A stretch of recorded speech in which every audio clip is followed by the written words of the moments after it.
जरूरी है। कैसे जाने ये बताइए। आजकल तो आप गूगल है, अगर आपको इंटरेस्टेड है तो आप खुद ही सर्च कर सकते हो गूगल पे कि मेकअप क्या होता है। तो आप देखोगे गूगल पे इतनी सारी चीजें आ जाएंगी मेकअप के बारे में, different types of makeup, makeup क्या होता है, मेकअप तो मेरे ख्याल से चेहरे को एक अलग लुक देता है। नमस्कार, मैं शंभुनाथ गुप्ता और आपने देखना शुरू कर दिया है न्यूज ऑफ नेशन। आज का हमारा नया अध्याय होगा महिलाओं के लिए आर्थिक आत्मनिर्भरता क्यों जरूरी है। महिलाओं को आज के युग में आत्मनिर्भर क्यों होना चाहिए। आज इसी मुद्दे पर हमारी बातचीत होगी। हमारे साथ खास मेहमान ऋतु ब्यूटिशियन मौजूद हैं, जो सुंदरता की दुनिया में अपना एक महत्वपूर्ण योगदान दे रही है और खुद को गौरवान्वित भी महसूस करती हैं कि मैं बस्ती की बेटी हूँ। जब बस्ती की बेटी घर से बाहर निकलती है और आत्मनिर्भर बनने की प्रयास करती है सरकारी नौकरी को छोड़कर, तो माँ बाप को बहुत ही अंदर से एक प्राउड फील होता है। समाज को एक सम्मान मिलता है कि देश की बेटियां अब गगन को छू रही हैं। बहुत बहुत आपका मैं स्वागत करता हूं। Thank you so much. क्या परिचय होगा आपका? My name is Ritu Rawat. I am a makeup artist, different types of institute in 3 years experience. Ritu ji, आप एक मेकअप आर्टिस्ट है, बहुत अच्छी बात है। ब्यूटी पार्लर की डिफिनेशन क्या होगी? ब्यूटी पार्लर एक ऐसा करियर है जो लेडीज के लिए, महिलाओं के लिए काफी ही अच्छा साधन है, क्योंकि ये है कि आप कहीं बाहर भी अगर नहीं जाए इंसान तो भी आप घर पे भी रह के वर्क कर सकते हैं।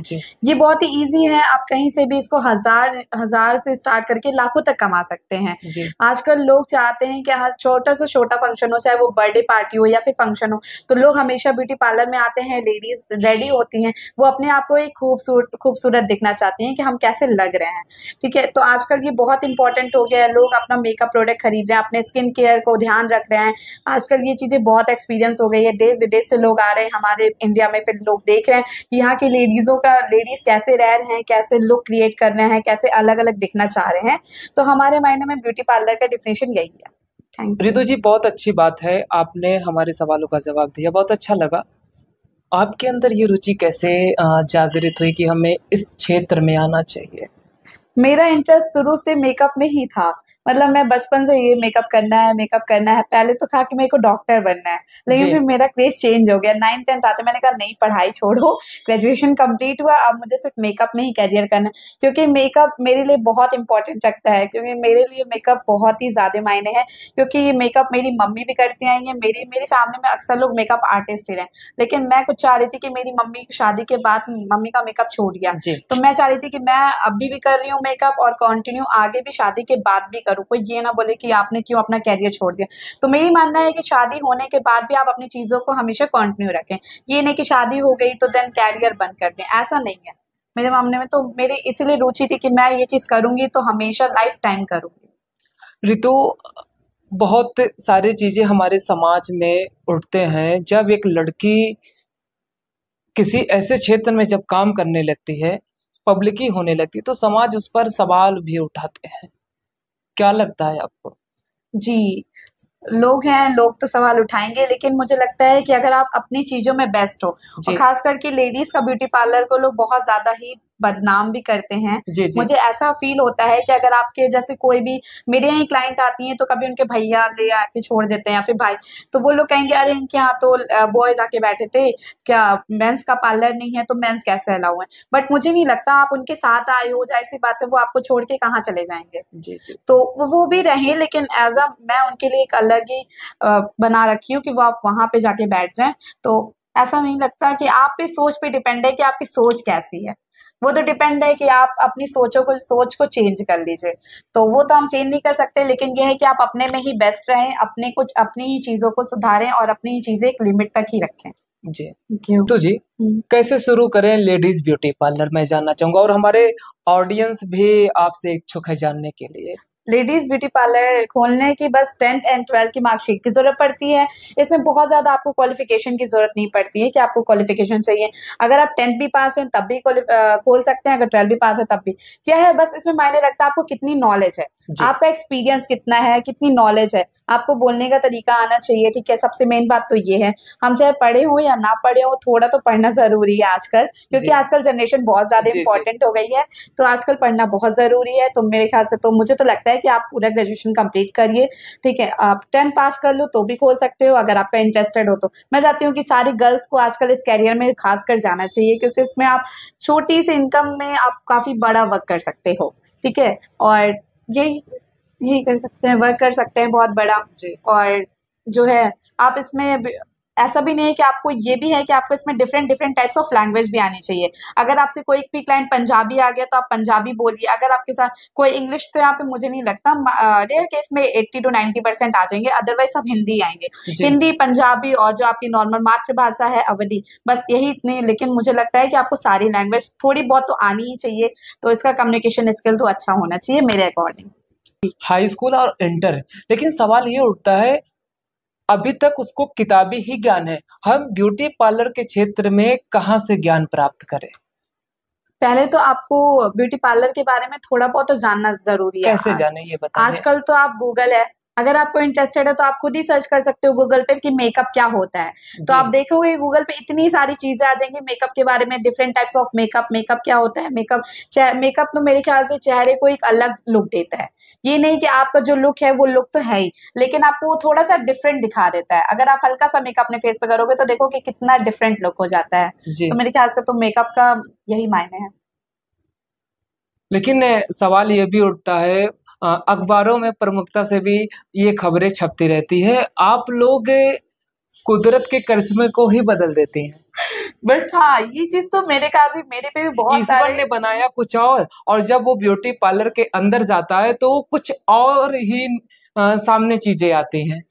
हाँ, बहुत सारे लोग बोलते हैं कि आपने पुट्टी लगा के भेज दिया है मेरे क्लाइंट को, बट मेरे ख्याल से ऐसा नहीं होता है। हमारी जो क्लाइंट है, मैंने भी देखा है कि बहुत सारे लोग पुट्टी लगा के भेज देते हैं, बहुत ज्यादा वाइट कर देते हैं। लेकिन जो हमारे यहाँ फैसिलिटी दी जाती है, जो आपके टोन का शेड है इसी शेड में रखेंगे, ना बहुत ज्यादा गोरा करेंगे ना बहुत ज्यादा फेयर करेंगे। इसको नॉर्मल ही रखेंगे। जैसे सांवली लड़की है तो हम उसको सांवली कलर पे तैयार करेंगे, ये नहीं कि हाथ का कलर कुछ और, फेस का कलर कुछ और फिर क्योंकि वो भी लोग कहेंगे अरे ये कैसे इतना चेंज हो गया। तो हमारा काम ये नहीं कि हम लोगों को चेंज करें, हमारा काम है कि लोग आए उसी शेड में ही उनको मेकअप करके दिखाएं।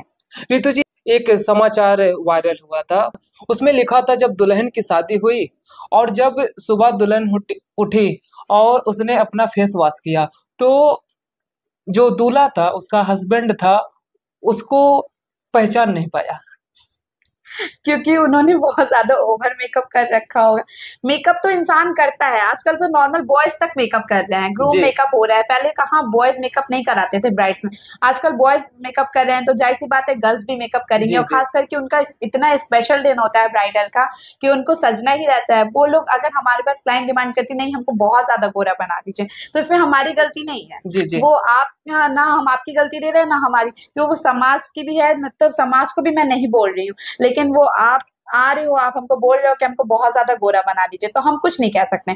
बस हम उनको समझा सकते हैं, समझाएंगे हम उन्हीं को, लेकिन करेंगे क्योंकि हम अपने वाले, क्योंकि हमको पता है कि हमारे यहाँ से निकाल के लोग जा रहे हैं। तो देखना चाहिए कि हाँ एक ब्राइड नॉर्मल शेड में आई है तैयार होके, ना बहुत ज्यादा गोरा बनाया गया ना बहुत ज्यादा फेयर बनाया गया। आपके काम करने का तरीका कैसे है? मेरे काम करने का तरीका तो बहुत डिफरेंट है, क्योंकि मुझे तो पहले तो क्लाइंट आई, उनसे बात किया। जैसे कभी भी हमारे क्लाइंट कोई भी रिटर्न नहीं गई है आज तक, जितनी भी क्लाइंट। क्या करती हैं आप? जैसा बस खुश रहती है मेरे से। बहुत सारे लोग मेरे को बोलते हैं मेरी आप हमेशा स्माइल क्यों करती रहती हैं, तो मेरे को इस बात की हंसी आती है कि पता नहीं क्यों मेरे अंदर ऑटोमेटिक स्माइल आ जाती है फेस पे। मेरा चैनल भी है तो उस पर मैं हमेशा हंसती रहती हूँ। तो लोग बोलते हैं आपको इतना कोई प्रेशर नहीं है क्या दिमाग पे? मैंने कहा क्या प्रेशर, अब था सपना पूरा हो गया, मैंने अपना खुद का सैलून डाल दिया, अब रन हो जाए तो अच्छी बात है। अगर रन नहीं भी होगा तब भी मुझे नहीं लगता कि ऐसा नहीं कि रन नहीं होगा, रन होगा। क्योंकि जिस हिसाब से लोग मुझे जानते हैं अभी तक जितने लोग, तो उस हिसाब से तो मुझे लगता है कि रन होना चाहिए। और सपोर्ट की बात है तो लोग मुझे सपोर्ट कर भी रहे हैं। Thank you so much for everyone for supporting me, पहली बात तो। और ऋतु क्या उम्र होगी आपकी? अभी तो मेरी एज 23 है। 23। हाँ 23 में लोग सरकारी नौकरी ढूंढते हैं और आप इतना बड़ा पार्लर आप ओपन कर लिए हैं, तो क्या लगता है समाज ये भी तो कहता है पढ़ाई की उम्र में बिजनेस? मेरी पहली बात तो ये है कि मेरी फैमिली ने मुझे कभी सपोर्ट मतलब हमेशा सपोर्ट किया है। जी कभी ये नहीं किया कि तुम गवर्नमेंट सर्विस कर लो, तुमको ये करना चाहिए, तुमको वो करना चाहिए। मेरी फैमिली ऑलवेज सपोर्टिंग मी, क्योंकि मुझे लगता है कि मेरी फैमिली बेस्ट फैमिली है, क्योंकि उन्होंने बोला तुमको जो मन में आए वो करो। मेरे पापा जी कहे कि पार्लर खोलना है खोल लो, कभी नहीं मना किया कि नहीं जी खोलना है। बल्कि कल को मेरी शादी हो जाएगी, आगे का इन फ्यूचर नहीं पता, लेकिन जी। अभी जो ड्रीम चल रहा है वो कंप्लीट हो रहा है मेरी फैमिली की वजह से। तो जी, तो ब्यूटी पार्लर कोर्स के अंतर्गत क्या होता है और कैसे होता है, हमारे न्यूज ऑफ नेशन के दर्शकों को बताइएगा।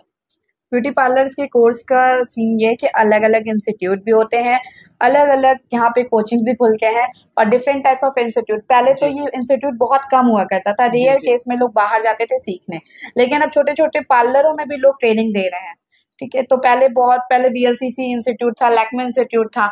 आजकल लोग वहां से सीख करके अपना खुद का छोटा सा पार्लर डाल ले रहे हैं और अपने यहाँ पे ही ट्रेनिंग सेंटर दे रहे हैं। तो आजकल आपको बहुत बड़ा इंस्टीट्यूट में जाने की मेरे ख्याल से जरूरत नहीं है। अगर आपके पास इनकम है, सोर्स ऑफ इनकम, तो आप बिल्कुल जा सकते हो, लेकिन ऐसा नहीं है कि आप बहुत बड़े इंस्टीट्यूट में जाएंगे तभी आप कुछ सीख सकते हैं। आप छोटे से पार्लर में भी आकर के, अगर उनकी नॉलेज अच्छी है, अगर लोग बता रहे हैं कि उनके पार्लर में चीजें अच्छी होती है, तो आप वहां से भी जाकर के ट्रेनिंग इजिली ले सकते हैं।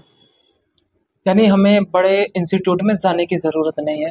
जैसे जा सकते हैं आप, जैसे बहुत ज्यादा, जैसे आपने 1 साल छोटे इंस्टीट्यूट में काम किया, जी फिर अगर आपको बहुत ज्यादा कैरियर में आगे बढ़ना है कि हमेशा, तो आप अब जैसे 1 साल आप छोटे इंस्टीट्यूट में काम किए, फिर धीरे धीरे आप बड़े इंस्टीट्यूट में भी जाके सीख सकते हैं। वो डिपेंड है आप पे कि आप कितनी जल्दी कवर कर रहे हैं चीजें, आप छोटे इंस्टीट्यूट से सीख रहे हैं या फिर बड़े इंस्टीट्यूट से सीख क्या रहे हैं। आप प्रशिक्षक भी हैं?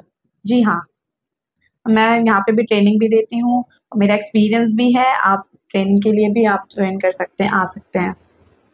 तो जी अगला सवाल हमारा ये होगा, हमारे दर्शकों के लिए भी ये सवाल रहता है आए दिन, और शायद आपसे भी ये सवाल होगा, जब ब्यूटी पार्लर को हम ओपन करें तो जगह का चुनाव कैसे करें? एक ऐसा लोकेशन होना चाहिए कि हमारा पार्लर आगे दिन प्रतिदिन बढ़ता जाए।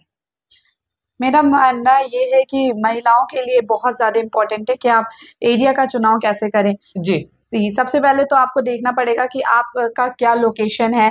अगर आप बहुत ज़्यादा मेन एरिया में चले गए जहाँ पे बहुत सारे पार्लर हैं, जी जी तो मुझे नहीं लगता है कि आप वहाँ पे ओपन करेंगे तो आपका 1 या 2 साल में तो टाइम लगेगा, ग्रो होगा, लेकिन आप मुझे नहीं 1 साल में तो मुझे नहीं लगता ग्रो होगा।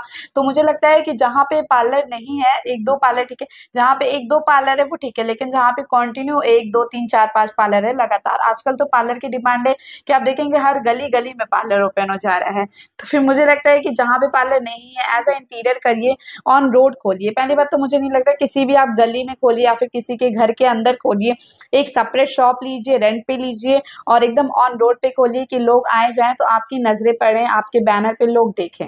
मेरा ये मानना है। ऋतु, ये भी तो हो सकता है अगर हम किसी गली के अंदर अगर खोलें, अगर हम सर्विस अच्छी दे रहे हैं तो कस्टमर हमारे पास दौड़े चले आएंगे, क्या ऐसा कुछ भी हो सकता है अगर हम सर्विस अच्छी दें? जी हाँ, ये तो बिल्कुल हो सकता है, लेकिन आपको कितने लोग जान रहे हैं उसके अकॉर्डिंग भी है। जैसे क्या है कि ऑन रोड है, जो मुझे अननोन नहीं भी जानता होगा वो भी हमारे पास आएगा देखने कि चलो एक बार आप इनकी सर्विस ट्राई कर सकते हैं। लेकिन गली में ये है कि चलने को तो चलेगा, डेफिनेटली चलेगा, आजकल हर जगह पार्लर चल रहा है, लेकिन बात ये है कि वहां पे आपको धीरे धीरे लोग जानेंगे। और जो ऑन रोड है उस पे हमेशा लोग इधर से उधर जा रहे हैं, अरे ये नया पार्लर खुला है, चलो चलो और जी जी ट्रायल करते जी हैं। जी जी तो जी। मेरा ये मानना है कि ऑन रोड मेरे लिए तो बेटर है, लेकिन आपको सजेशन है कि आप खोल सकते हो गली जी में जी। भी। ऋतु में सारे सवालों का जवाब हमारे सराहनीय से दिया। इन्वेस्टमेंट कैसे करें पार्लर में? अगर मेरा ये मानना है कि आप छोटे, मतलब बहुत ज्यादा जरूरत नहीं कि बहुत ज्यादा ही बड़े पैसे लगा दें। आप छोटे से शुरुआत करिए, थोड़ा थोड़ा पैसा लगा के चीजों को अच्छे से करिए। ठीक है, एक बार में बहुत ज्यादा हाई फाई पार्लर बनाने की जरूरत नहीं है। कोई भी सैलून, आपके लोग काम से आएंगे जी कि आपका काम अच्छा होगा, ये नहीं कि बहुत बड़ा सैलून है तो चलो। आपका काम अच्छा रहेगा तो आपका सैलून भी अच्छा चलेगा, और धीरे धीरे आप जब आपके पास क्लाइंट आने लगेंगे, आपके पास ऑलरेडी पैसे आने लगेंगे धीरे धीरे, तो आप खुद ही सोचोगे, आपका खुद ही मन करेगा कि इतनी सारी मोटिवेशन मिलने के बाद कि अब हमको अपना धीरे धीरे पार्लर अच्छे से और ओपन कर लेना चाहिए और अच्छे से बड़ा कर लेना चाहिए। और रही बात कि पैसे की थोड़ी तो प्रॉब्लम होती ही है, लेकिन आजकल गवर्नमेंट भी ब्यूटिशियन के लिए लोन प्रोवाइड कर रही है, तो मेरा मानना है कि आप स्टार्टिंग में लोन भी लेकर के इजिली आप पार्लर अपना ओपन कर सकते हैं। तो आपने कैसे शुरू किया? आपके पास क्या इन्वेस्टमेंट थे? जी हाँ, मैंने अपने थोड़ा बहुत पॉकेट मनी से जी किया है, जो मेरे पास पॉकेट मनी था। अदरवाइज मेरी फैमिली ने मेरे को बहुत सपोर्ट किया है, फैमिली ने भी आधे पैसे लगाए हैं। जी जी जी। तो जाते जाते हमारे न्यूज ऑफ नेशन के दर्शकों को क्या कहना चाहेंगे? Thank you so much for joining my channel. आपने मेरे को वीडियोस देखा और ऐसे ही सपोर्ट करते रहिए। और एक बार आप जरूर, मैं चाहती हूँ कि आप लोग मेरे सैलून में आकर के जरूर विजिट करिए। मेरा सैलून का नाम है the next beauty salon, Pachpedia road, Nanak Nagar. Contact detail link में मिल जाएगी। Thank you. ढेर सारी बातें हुई आज। मैं शंभुनाथ गुप्ता इसी के साथ विदा ले रहा हूँ। हमारी मुलाकात ठीक ऐसे ही अपडेट के साथ होगी। तब तक के लिए नमस्कार। जय हिंद, जय भारत।